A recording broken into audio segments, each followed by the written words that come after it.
तो राहुल गांधी को आपने नेता कैसे कह दिया? जिसको उसकी पार्टी के लोग नेता नहीं मानते हैं, मजाक में लेते हो, पप्पू कहते हो। सुनिए, जो व्यक्ति कभी क्लास का मॉनिटर नहीं बना वो कांग्रेस का मैनिफेस्टो बनाता है। जो मुद्दे आज के होने चाहिए वो 1936 के मुद्दे लेकर के आते हैं। यूट्यूबर के कहने से क्या देश की लोकतांत्रिक व्यवस्थाएं समाप्त हो जाती हैं? अगर मैं यहाँ खड़ा होकर के बोल रहा हूँ तो ये लोकतंत्र की ही शक्ति है। अगर तानाशाही होती तो मेरी हिम्मत नहीं होती इतना बोलने की, और आपकी हिम्मत नहीं होती कि आप मुझसे प्रश्न पूछ सकते। ये कह देना कि अगर आपकी इच्छा पूरी नहीं हो रही है उस व्यक्ति के माध्यम से तो आप उसको तानाशाह कह दें, तो इस हिसाब से तो आपके पिताजी ने भी आपकी कई बातें टाल दी होंगी, तो क्या आप उन्हें तानाशाह कहेंगे? तो मैं एक हाथ में कुरान और एक हाथ में कंप्यूटर की बात की। मोदी सरकार ने हिंदुओं को गुरुकुल का नाम दिया क्या? है ये विपक्ष, अनपढ़ विपक्ष, खुद को पढ़ा लिखा कहते हैं मगर सच में तो ये अनपढ़ जैसी हरकतें हैं।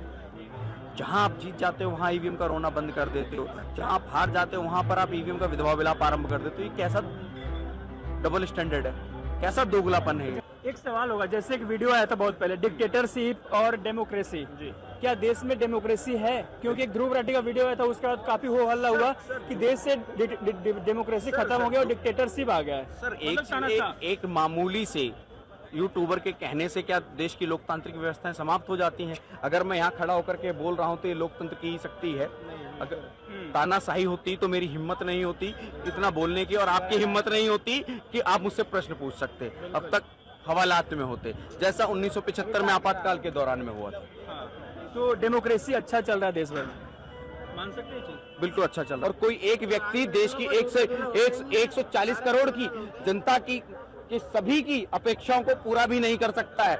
इसलिए ये कह देना कि अगर आपकी इच्छा पूरी नहीं हो रही है उस व्यक्ति के माध्यम से तो आप उसको तानाशाह कह दें, तो इस हिसाब से तो आपके पिताजी ने भी आपकी कई बातें टाल दी होंगी, तो क्या आप उन्हें तानाशाह कहेंगे? या आपकी माताजी ने भी, आपकी पत्नी होगी वो भी कई बार आपकी बात से सहमत नहीं होती होगी, तो क्या आप उसे तानाशाह कहते हैं क्या? नहीं, अब मैं लोकसभा की बात कर रहा हूँ। पिछले 10 सालों के कार्यकाल को कैसे देखते हैं? क्योंकि लोकसभा चुनाव है, तैयारी चल रही है, रिजल्ट भी होना है, अभी जनता वोट भी करेगी। आप कैसे देखते हैं इस चुनाव को? टक्कर का मुकाबला होगा या एक तरफा होगा, कोई एक पार्टी आ रही है? देखिए, विपक्ष, देखो टक्कर का मुकाबला तो मैं नहीं कह सकता क्योंकि विपक्ष के पास मुद्दों का अभाव है, नेतृत्व का अभाव है। तो राहुल गांधी नेतृत्व होगा सर। एक चीज बताइए, आप आम आदमी पार्टी से कहलवा दीजिए ना कि राहुल गांधी प्रधानमंत्री मटेरियल है, कहलवाइए ना मुझे। और उसकी छोड़ दीजिए, आरजेडी से कहलवाइए ना मुझे, ममता बनर्जी से कहलवाइए ना मुझे। आप दक्षिण भारत में स्टालिन की पार्टी से कहलवाइए, या आप उद्धव ठाकरे की पार्टी से कहलवाइए, या एनसीपी शरद पवार जी की पार्टी से कहलवाइए, फारूक अब्दुल्ला से कहलवाइए, महबूबा मुफ्ती से कहलवाइए कि राहुल गांधी प्रधानमंत्री मटेरियल है, कहलवाइए ना मुझे। तो राहुल गांधी को आपने नेता कैसे कह दिया?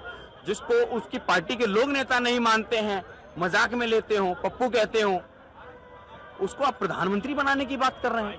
मतलब कोई टक्कर का नहीं है। अरे उस व्यक्ति ने खुद ने सदन में कहा हाँ मैं पप्पू हूँ, अब इससे ज्यादा क्या कहूँ? मुख्यमंत्री बनेगा नहीं। सुनिए, जो व्यक्ति कभी क्लास का मॉनिटर नहीं बना वो कांग्रेस का मैनिफेस्टो बनाता है। जो मुद्दे आज के होने चाहिए वो 1936 के मुद्दे लेकर के आते हैं। मुस्लिम लीग का मैनिफेस्टो जो 1936 का था उसको कॉपी कर रहे हैं। उनके पास कोई मुद्दे नहीं है। आपने घोषणा पत्र पढ़ा है शायद, तभी ये बात कह रहे हैं कि ये घोषणा पत्र तो सर उनका घोषणा पत्र, चाहे वो जिसको न्याय पत्र कह रहे हैं, न्याय में तो है ही नहीं, उसमें अन्याय है। कुछ बताइए जनता को अन्याय क्या हुआ? एक चीज बताइए, मुस्लिम लॉ पर्सनल लॉ बोर्ड को अधिक शक्तियां देने की बात, क्या ये न्याय है बहुसंख्यकों के साथ? या मुस्लिमों को स्कॉलरशिप देकर के विदेश भेजने की बात करना देश की जो बहुसंख्यक है या अन्य अल्पसंख्यक है उनके साथ न्याय है? या 84 में जो दंगे हुए, जो सिखों का नरसंहार हुआ, उसमें उन्होंने न्याय देने की बात की?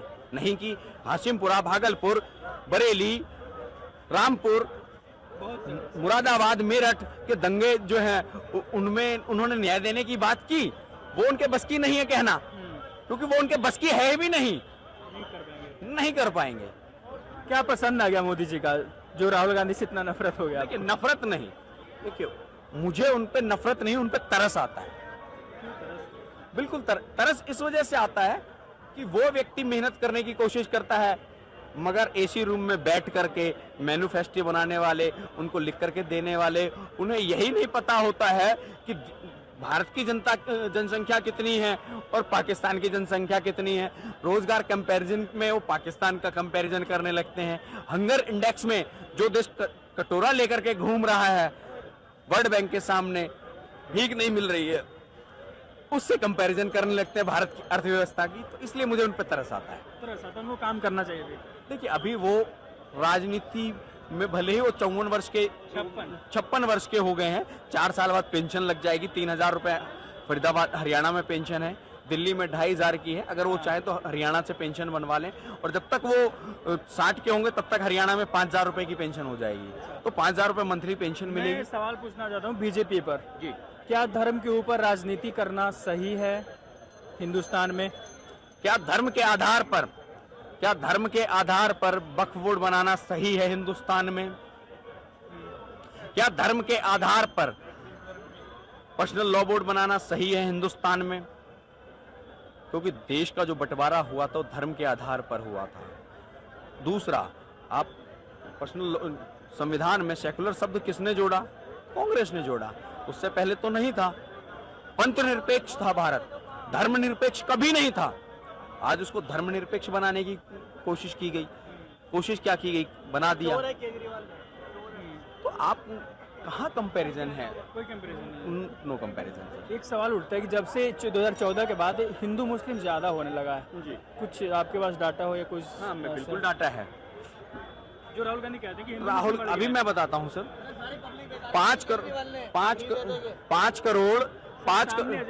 5 करोड़ की स्कॉलरशिप अल्पसंख्यक खासतौर पर मुस्लिमों को दी मोदी सरकार ने। हिंदुओं को क्या दिया? मदरसों में एक हाथ में कुरान और एक हाथ में कंप्यूटर की बात की मोदी सरकार ने। हिंदुओं को गुरुकुल का नाम दिया क्या? नहीं दिया। बताइए ना मुझे। हज की सब्सिडी बंद की, वो अच्छा किया। क्यों? हम अगर अपने तीर्थ स्थान पे जाते हैं, यात्रा करते हैं, तो हम अपने पैसे से करते हैं, सरकार से भीख मांग के नहीं करते हैं। तीसरा, आवास योजना दी, तो क्या उसमें मुस्लिमों को नहीं मिला? या आयुष्मान भारत योजना दी, या उज्ज्वला योजना दी, या शौचालय योजना दी स्वच्छ भारत अभियान के तहत, क्या उसमें मुस्लिमों को नहीं मिला? तो ये कह देना और तो और इस देश की जनता को इतना बेवकूफ बनाने की कोशिश करता है ये विपक्ष, अनपढ़ विपक्ष। खुद को पढ़ा लिखा कहते हैं, मगर सच में तो ये अनपढ़ जैसी हरकतें हैं इनकी। लेकिन एक कहते हैं ना कि बात की वोट शेयर के हिसाब से हमारे पास 60% का वोट शेयर है, जैसे जितनी पार्टी जुड़ी है उसके हिसाब से, क्योंकि बीजेपी के पास तो शायद 37 से 39% ही वोट शेयर है। तो वोट शेयर तो शायद जाए उनके पास। देखिए, वोट शेयर एक चीज दादी बताइए मुझे, क्या इन सबके एकत्रित होने से इनका वोट इनके साथ जाता है? फिर अगर ऐसा ही था तो 2019 का चुनाव उत्तर प्रदेश में सपा और बसपा गठबंधन में लड़ी थी ना जी। तो 10 पे और 5 पे क्यों अटक गए? वोट शेयर की बात करें तो क्यों अटक गए? और 2014 में भी तो आरजेडी और कांग्रेस का गठबंधन था, 19 में भी गठबंधन था, एक सीट कांग्रेस की आई थी, आरजेडी तो साफ थी। कहां गया फिर वो वोट परसेंटेज? आपको जनता के बीच में जाके काम करना पड़ेगा। दिल्ली में भाजपा क्लीन स्वीप किया 2 बार, कहां गया आपका वोट परसेंटेज? होगा क्लीन स्वीप?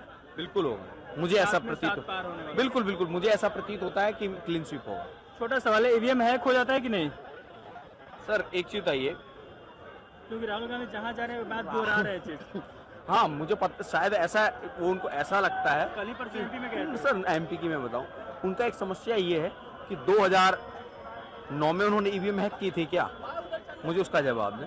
दूसरा, पंजाब में उनकी सरकार बनी थी 2015 में, तो क्या ईवीएम हैक की थी?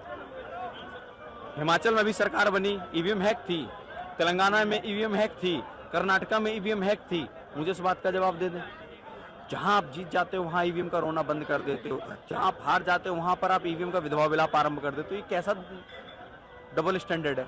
कैसा दोगलापन है? जनता को समझना चाहिए। जनता समझ रही है, इसीलिए इनके पास 400 पार का नारा लग रहा है। देखिए 400 देखिए, मैं आप भाजपा का प्रवक्ता नहीं हूँ, मैं एक भारत का आम नागरिक हूँ, और आम नागरिक के आधार पर सिर्फ इतना कह सकता हूँ कि मैं अपना वोट देश के विकास के लिए दूंगा, देश की सुरक्षा के लिए।